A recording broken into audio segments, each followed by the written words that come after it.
Party office. Now situation is Cox's Bazar সমুদ্র সৈকত।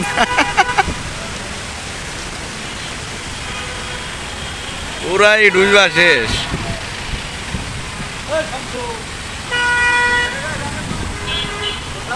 কিচ্ছু করার নাই, এই তো মানুষ যাইতেছে পুলের ভিতর দিকে সাঁতার কাটবে।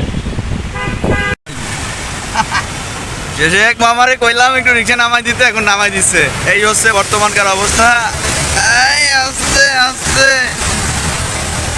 দেখছেন সমুদ্রের ঢেউ এগুলা। বাম পাশে যে গাড়িটা দেখা যায় না, বাইকটার ওখানে নামাই দিলেই হবে আমার। হ্যাঁ আমার একটু ওই মুড়ে নামাই দিলি। এই আস্তে দেখো আবার আছে আস্তে ওই মামা আস্তে ক্লাবের ভিতরে চলে আসলাম।